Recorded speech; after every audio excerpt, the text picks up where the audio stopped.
thinking about the way we used to be. I looked at our old photos and spent time with friends who had known us from the beginning. I needed to believe that I hadn't imagined everything, that I was holding on for something real. When we finished high school, Simon went to Northwestern and I stayed at home in Waitsfield and went to UVM.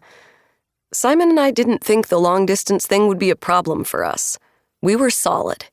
And the first year was okay.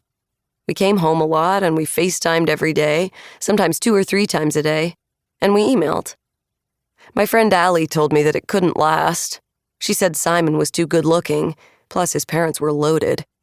He'd meet 100 girls who wanted him. 100 girls who were more sophisticated, more experienced, and more exciting than the girl next door. Allie can be a bitch like that.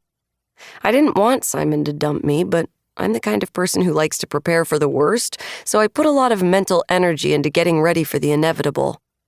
I studied hard, and tried to make new friends, and went climbing pretty much every weekend, and I kept waiting for the axe to fall. But instead of dumping me, Simon just seemed to get more intense. Instead of calling me a couple of times a day, he started calling 4 or 5 times.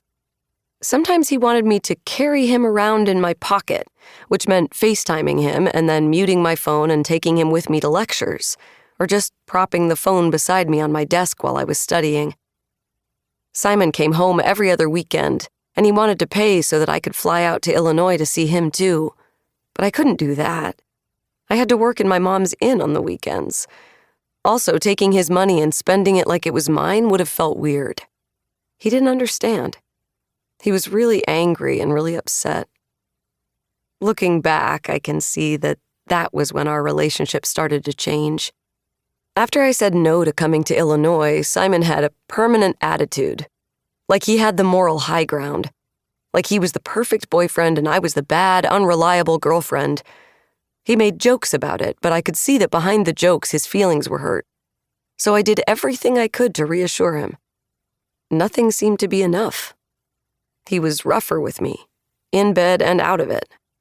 He would grip my shoulders or hips so hard that I had bruises, purple finger marks on my skin. He bit me a few times. It really hurt, but I didn't tell him to stop. This is going to sound insane, but I was worried about embarrassing him.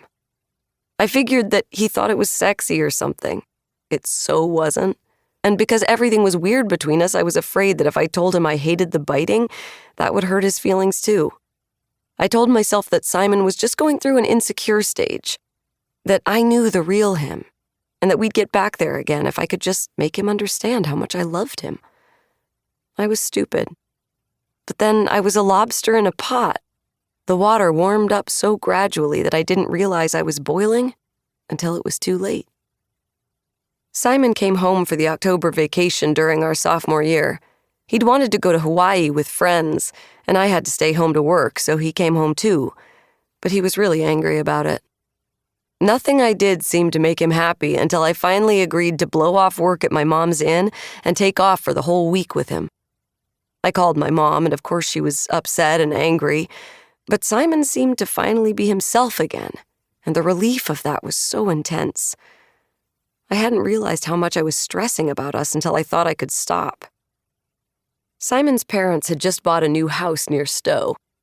It came with 400 acres, a small lake, unmarked trails, and climbing routes. He wanted us to go there, just the 2 of us, to really focus on our relationship. So we went. We hiked and climbed and walked and talked, and things really weren't any better. I felt like we were faking things, pretending to be close, but not really. I wanted to talk to him about the bruises and the hurting, but every time I tried, my throat closed up. On Friday, Simon wanted to go climbing again. My body was complaining. My fingers were sore, and my right shoulder was hot. I felt like I needed a rest day, but I said yes anyway. "Let's climb that crag we saw on Wednesday," Simon said.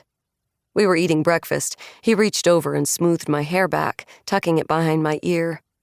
He cupped his hand around the back of my neck. His hand was warm and dry and gentle. For some reason, I wanted to cry. "Sure," I said. "That looked good." We ate, we dressed, and we hiked out. It was a short hike.